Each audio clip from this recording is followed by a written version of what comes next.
श्री स्वामी समर्थ स्वामी म्हणतात, जेव्हा तुझ्यावर संकट येईल तेव्हा तू हा संदेश ऐकायला येशील आणि तेव्हा तुला खूप उशीर झालेला असेल, त्यामुळे अजूनही वेळ गेलेली नाही. ये आणि हे ऐक, काहीच कमी पडणार नाही. जर तू माझा प्रिय भक्त असशील तर आज माझा हा संदेश काळजीपूर्वक ऐक. तुम्हाला असे वाटते की ते पुन्हा पुन्हा सांगितले जात आहे.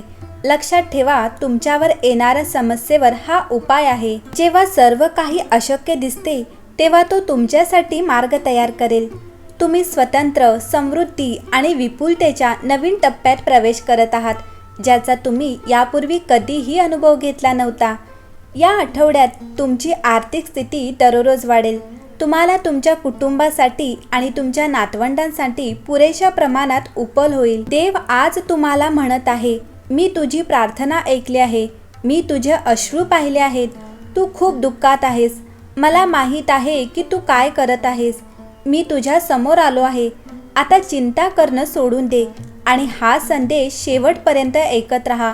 परमेश्वर असे देईल की तुला मागायला काहीच उरणार नाही. परमेश्वरावर विश्वास असेल तर शेवटपर्यंत ऐकशील. आज बहुतेक लोक चिंता, तणाव आणि मानसिक कमजोरी यांनी वेढलेले आहेत, त्यामुळे तो मानसिकदृष्ट्या कमकुवत होत चालला आहे. आयुष्यातील निम्म्या समस्यांचे मूळ आपल्या अनावश्यक इच्छांमध्ये आहे. जगात मनुष्य हा एकमेव असा प्राणी आहे जो आपले मन सद्गुण आणि बुद्धिमान बनवून आपले अंतिम ध्येय साध्य करू शकतो. तर दुसरा कोणताही प्राणी करू शकत नाही. मंडळी, एका कुत्र्याने 2 प्रश्न विचारले. असे कोण आहेत जे धनवान असूनही कंगाल बनतात? अर्थातच लक्ष्मी कोणाच्या घरातून निघून जाते. आणि दुसरा प्रश्न, कोणतं पाप आहे ज्याला अनेक पिढ्यांना भोगावं लागतो? मंडळी, आजची कथा खूपच ज्ञानवर्धक आणि जीवनात उपयोगी पडणारी आहे. तुम्हाला माझी विनंती आहे की तुम्ही हा व्हिडिओ, ही कथा शेवटपर्यंत ऐका. नमस्कार मंडळी, श्री स्वामी समर्थ. सुखी जीवनाचे रहस्य या आपल्या यूट्यूब चॅनलवर तुमचे सगळ्यांचे मनापासून स्वागत आहे. मंडळी, महाभारत तर आपल्या सगळ्यांना माहीतच आहे. महाभारतामध्ये एक कुत्रीचे वर्णन केले गेले आहे. 3 देवतांची कुत्री होती. कथा अशी आहे, राजा जन्मोजय त्याच्या भावांसोबत कुरुक्षेत्रामध्ये यज्ञ करत होते. त्या यज्ञाच्या वेळी तेथे एक कुत्रा येऊन बसला. जन्मोजयच्या भावाने त्या कुत्र्याला पाहिलं आणि त्या कुत्र्याला मारून त्याला तिथून पळवून लावू लागले. तो बिचारा रडत रडत त्याच्या आईजवळ पोहोचला. आपल्या मुलाला रडताना पाहून कुत्र्याच्या आईने विचारलं, बेटा तू का रडत आहेस? कोणी तुला मारलं आहे? रडणाऱ्या कुत्र्याने त्याच्या आईला सांगितलं, आई, मला राजा जन्मोजयच्या भावाने मारले आहे. आईने विचारलं, बेटा तू कोणता अपराध केला होतास?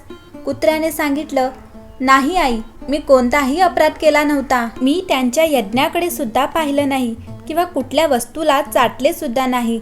मला फक्त वास आला होता, त्यामुळे मी तिकडे गेलो आणि तिथे जाऊन बसलो होतो. मी असा कोणताही गुन्हा केला नव्हता आणि तरीसुद्धा त्यांनी मला खूप मारलं आहे. मंडळी, मुलाचे बोलणे ऐकून त्या कुत्र्याच्या आईला खूप जास्त दुःख झालं, खूप वाईट वाटलं. ती म्हणाली, बाळा, एखाद्या निरापराधाला मारणं हा मोठा अपराध आहे आणि निश्चितच जन्मोजयच्या भावांना हा मोठा अपराध केला आहे आणि याचे फळ त्यांना भोगावेच लागेल. रागारागाने ती कुत्री जन्मोजयच्या यज्ञात पोचली. तिथे जाऊन ती म्हणाली, हे बघा, तुम्ही माझ्या निरापराध मुलाला मारले आहे. त्याने तुमच्या कोणत्याही वस्तूला स्पर्श देखील केला नव्हता. ती कुत्री सारखी तिथे भुंकत होती आणि तिच्या मुलाला का मारलं याचे ती कारण विचारत होती, परंतु त्याने तिचे कोणतेही उत्तर दिले नाही. तेव्हा त्या कुत्रीने त्यांना श्राप दिला की तुमच्यावर अचानक एक मोठा भीतीदायक संकट येईल आणि याची तुम्हाला खूप जास्त भीती वाटेल. मंडळी, जन्मोजय खूपच दुःखी झाले. ते विचार करू लागले की हे काय झालं? आता या श्रापापासून आपल्याला कशी मुक्ती मिळणार? आता ते हस्तिनापुरात येऊन अशा एका ब्राह्मणाला शोधू लागले की जो त्यांना या श्रापापासून मुक्ती मिळवून देऊ शकतो.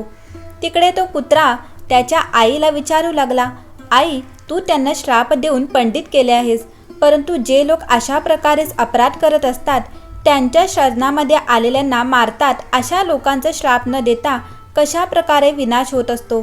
कसे ते लक्ष्मीहीन बनतात? तुमच्याकडे तर तपोबळ होतं, त्यामुळे तुम्ही श्राप दिलेत, परंतु कलियुगात तर असे खूप लोक असतील ज्यांच्याकडे तपोबल नसेल. मग अशा वेळी दुष्ट माणसाला ते श्राप कसे देऊ शकतील? तेव्हा ती कुत्री म्हणते, बाळा, अशा लोकांसोबत नेहमी परमात्मा असतो. त्या लोकांना कशा प्रकारे त्यांच्या कृत्याची शिक्षा भोगावी लागते हे तू ऐक. मी तुला एक कथा सांगते. अशा वेळी एक खूपच गरीब माणूस होता आणि एके दिवशी माता लक्ष्मी त्याच्यावर प्रसन्न झाली. मातेने विचार केला की हा माणूस गरीब असल्यामुळे खूप जास्त दुःखी आहे. याला जर मी धनवान बनवलं तर हा सुखी बनेल. आणि हाच विचार करून माता लक्ष्मीने त्या गरीबाला एक चमत्कारिक भांडं दिलं आणि त्या भांड्याची विशेषता समजावून माता अंतर्धानात विलीन झाली. त्या गरीब माणसाने त्या भांड्याकडून खूप सारी धनदौलत मागितली. धनदौलत मिळाल्यामुळे तो खूपच श्रीमंत झाला. आता त्याला कोणत्याही प्रकारचे दुःख नव्हतं. जेव्हा पण त्याला भूक लागायची तेव्हा तो भांड्याकडून जेवण मागायचा.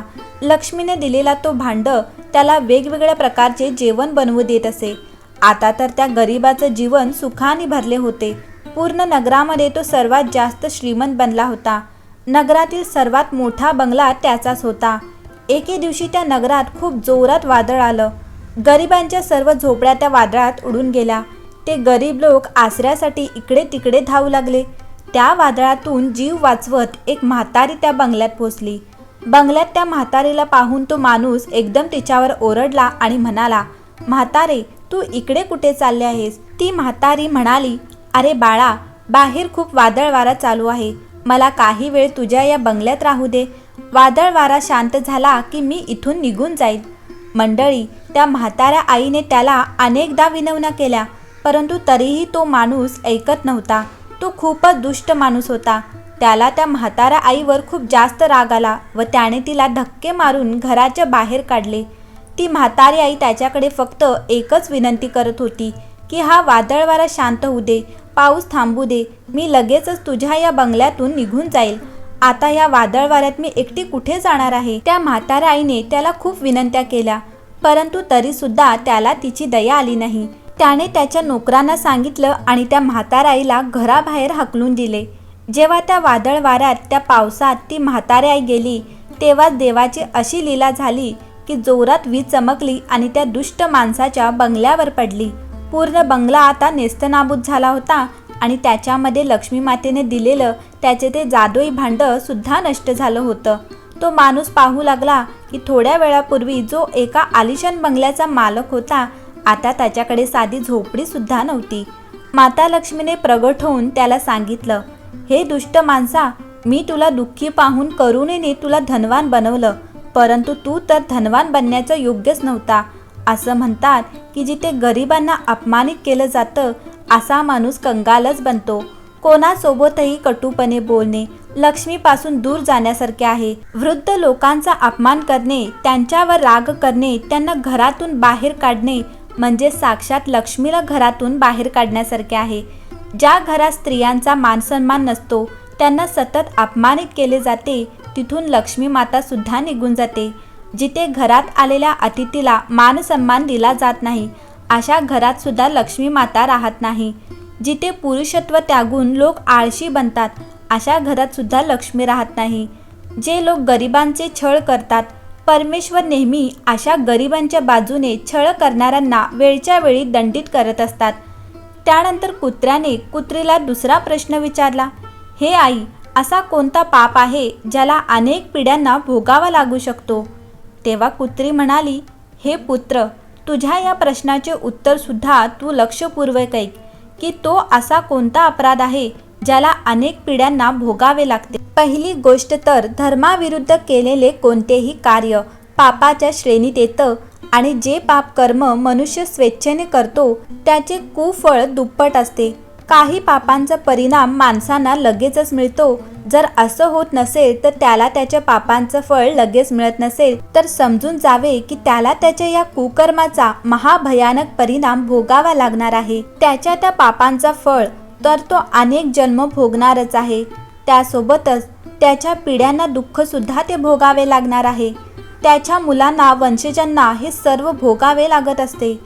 जो मनुष्य असे पाप जाणून बुजून करत असतो, जसे की कोणाच्या बाळाला मारणे, गर्भात वाढणाऱ्या शिशूची हत्या करणे, एखाद्या वेळेला घाबरलेल्या किंवा शरणागत आलेल्याला मारणे, स्त्रीची हत्या करणे, गोमातेची हत्या करणे, विष देऊन मारणे हे अपराध जघन्य म्हणून ओळखले जातात. शिशु कोणाचाही असू द्या, शिशु हत्या जघन्य अपराध आहे. जर हे अपराध नकळत झाले असतील तर मनुष्याला स्वतःला त्याच्या पापांचे फळ भोगावे लागते, आणि जर हे पाप जाणून बुजून केले असतील तर अशावेळी त्याचे दुष्परिणाम हे अनेक पिढ्यांना भोगावे लागतात. एखाद्या शिशुला मारणे याचा अर्थ असा होतो की अशा प्राण्याला मारणे जो निष्पाप आहे, निर्दोष आहे. तो शिशु त्या वेळेला तुमच्यावर काय तर कोणाचाही अपराध करत नसतो.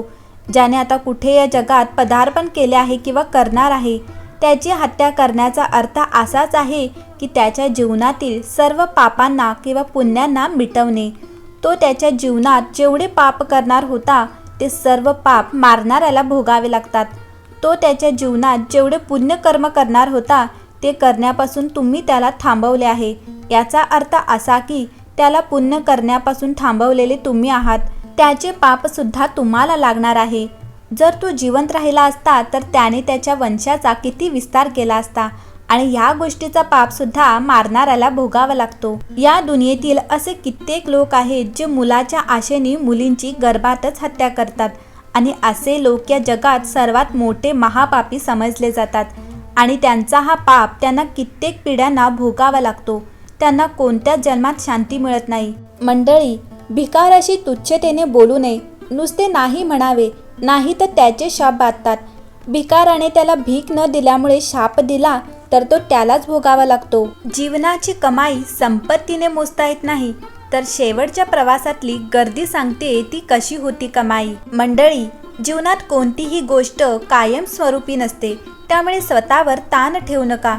कारण परिस्थिती कितीही वाईट असली तरी ती नक्कीच बदलते. दुःख हे आधीच्या समुद्रासारखे आहे. तो स्वतःच्या आत बुडवून मग मोती देतो. जो तुम्हाला वाईट काळात साथ देत नाही तो कधीच तुमच्या सोबत नव्हता हे समजून घ्या. आयुष्यात अशा लोकांपासून नेहमी दूर राहा जे तुझ्यात नसलेली अशी कमतरता सांगतात. प्रत्येकाच्या ऐका आणि प्रत्येकाकडून शिका, कारण कोणालाही सर्व काही माहीत नसते, पण प्रत्येकाला काही ना काही माहीत असतंच. लोकांना टोमणे मारू द्या, तुम्ही मेहनत करा आणि जिंका.